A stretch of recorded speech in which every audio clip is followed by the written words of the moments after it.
Hey heroes, welcome in. We are your hosts for hire. I am Kyle Cage. This is Lucas Rand. Today we're getting into Creature Commandos. We're a little bit late on it. I know it just finished 2 weeks ago now almost, but To be we fair, we thought that there was an eighth episode. But we are here today to talk about Creature Commandos. As always, if you guys like this type of content, like, share, subscribe at Hosts4Hire Podcast. That's Host 4 with the number 4, Hire Podcast. We appreciate yes, it greatly. We're going for 5,000 right now. We made it to that 1,000 mark thanks to all of you glorious people, and now we're pushing to that 5,000 mark. that'd be awesome. So, this show it it was good. Overall, I thought it was really good. Banger. It had its ups and downs though. Yeah, Um for sure. My thing is for the first thing that is DCU, right? This is their first project. This is like their banger, right? They did a lot of cool stuff. For me, number one is have their first thing be animated, establishing the fact that there's going to be animation in this universe. Love it. Right off the that's so bat, love smart. it. It's something that Marvel is now getting into, But to and start right off the to bat with start right it off the bat, is smart. absolutely love it. Hmm. Yeah. One of the things I really enjoyed about it was like conceptually the way that they laid the show out was like each episode was kind of like a back Centric about a like character. there was like half of the story was what was going on in the main plot and half of it was backstory introducing these characters because a lot of them are really Obscure. unknown, really obscure characters that I had never heard of, you know. No, I wasn't Um, hugely familiar with Creature Commandos. Obviously, like the few, like Frankenstein and stuff, but like the Bride, I hadn't even really heard too much about. Like I've heard the name and stuff, but like Never haven't really read really any like comics with her in it or anything personally. no. Even like Weasel, Dr. Phosphorus, I think was the only one that I'd actually Yep, heard of. same. Like I don't Um, know. yeah. GI Other than like, Robot though was really love great. that Like there character, were man. there were like the characters themselves were really great. There was a lot to love about them, you know. Yeah, that actually brings me the GI Robot. Oh, just like he might be my favorite character in the show. Just the like, are you a Nazi? Can I kill you? Are you Right. a Nazi? Because if so, I will murder you. I love that. I love that like that man that he befriends in his story, like it's like his best friend. Like this man that he like is truly like loves in the fact that he's capable of loving. And then he's like, Nazi? Oh no. And he just murders them all. Oh no. Nazis. We need a little GI robot in America today, do we not? Moving Unfortunately. on. That's a truer statement than it should be. Weasel is also another great character. I love Dude, the so way that. tragic. Oh Woo! yeah, How did they make yeah, us feel for Weasel like that? yeah. Oh And again, god such damn it. good social commentary in that episode. In the very ending, where the little girl is like in the fire, like burning, and they're more concerned about like apprehending and punishing and They're beating shooting Weasel. bullets at the little girl. Yeah, like right, Essentially, because like they're they don't right care more about her well-being. focused on just that the just juxtaposition of like that scene painting society today, Hmm. and like what our priorities are, you know. Really powerful, really good. Yeah, yeah. Uh, Really well done. Same with in the last episode with Nina, the way that like it showed that society had like shunned her, but like the way that they like they all have a really tragic yeah, backstory. I think yeah, that's the point of them.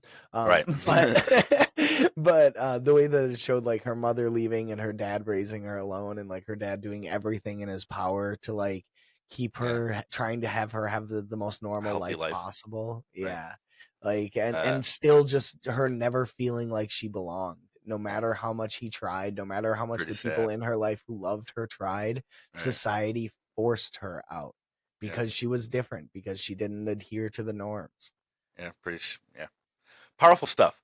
Needless to say, this like James Gunn's DCU is starting with a high level of writing, which is like what I care about Hmm. a lot. Like it seems like a good amount of care is put into the characters, which like you and I talk about all the time, like what we want to see out of these filmmakers in these like projects is caring about your source material, caring that like, oh, like this character wouldn't do that, or like, Yeah, or even just like or writing well, you know what I mean? Like making cohesive stories that have impact.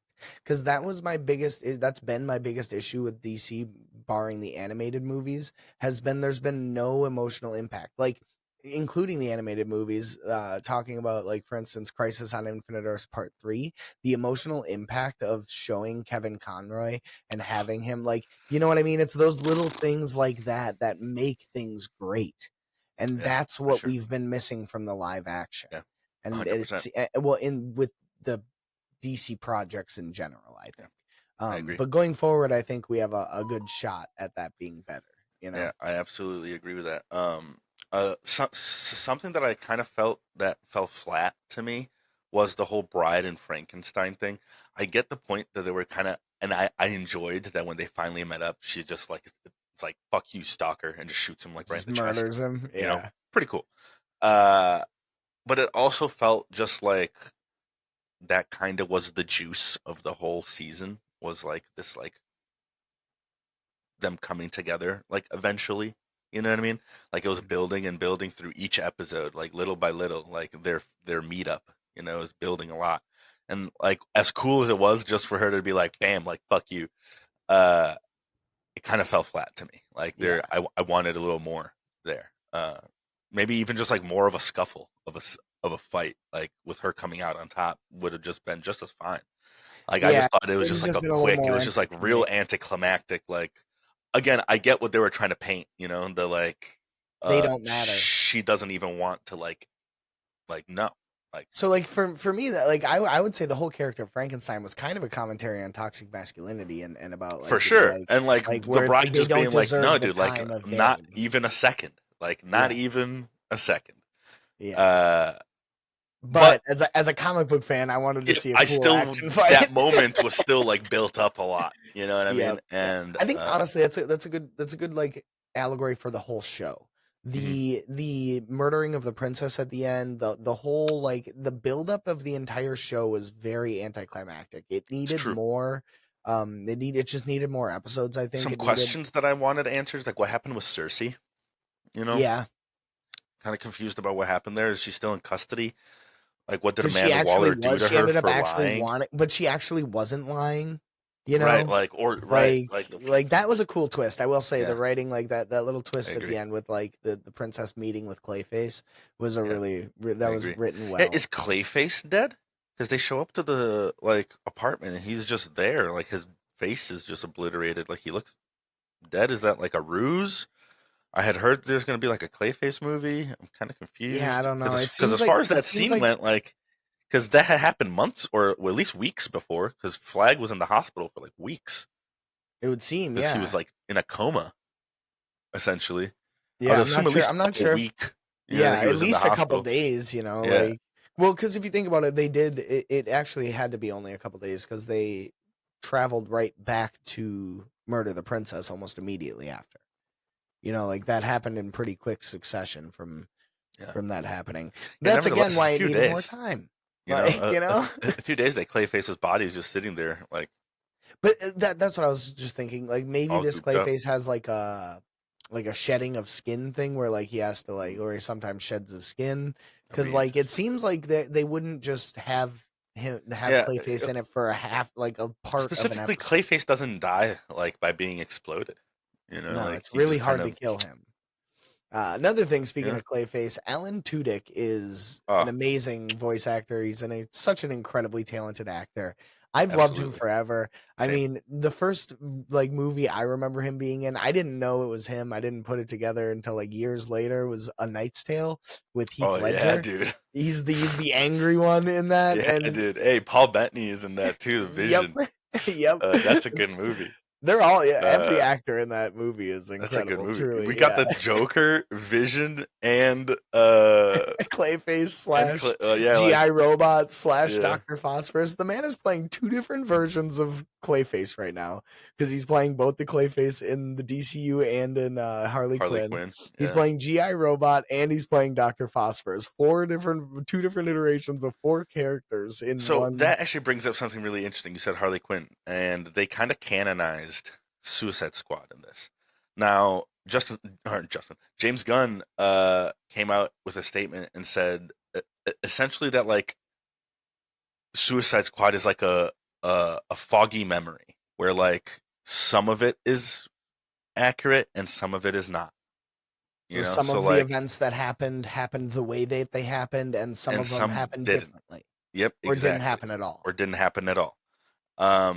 So I don't know if that's to say that like some characters aren't going to be the same. You know, like that Harley isn't going to be Margot Robbie. You know, like Yeah, different actors. You know, like things like that being like different. that's interesting. But like Nanawe seems to be the same Nanawe from Yeah, Suicide it sounded Squad, very similar. which I Yeah, love. By the way, one of my yeah. favorite versions of a character. It's just I absolutely love it.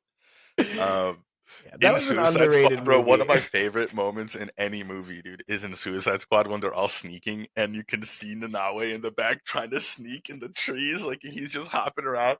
Dude, that There's a is my huge shark favorite walking through shit, the dude. forest. I love that, dude. Yeah. So overall, I would say that this was a well done project. Yes. I hope that I'd read that they got greenlit for a season 2. I hmm hope that they do. These characters definitely need their stories Curious on how it's continued gonna and finished. interact with the overarching story. Me You know, too. Me because too. It seems like the political ramifications of killing the princess are going to be felt in the yes, other it's gonna be a big deal. projects. Yes, Yeah. 100%. Amanda Waller, she seems like she is a real kind of like loose cannon. Amanda Waller, she kind of like got manipulated a little bit, like which is really interesting to see. In the first project, we see Amanda Waller, and we see her kind of being not infallible. You know what I mean? Like Yeah. normally, Amanda Waller is just like this, like she's 4 steps ahead. Like Yep. you can't. She's like a wall that like for you know that like you can't penetrate. So really curious about all of this. Yeah. James Gunn, man, you have So our far, hopes and so dreams good. in your Yeah. hands. I mean, yeah, you So excited for Superman.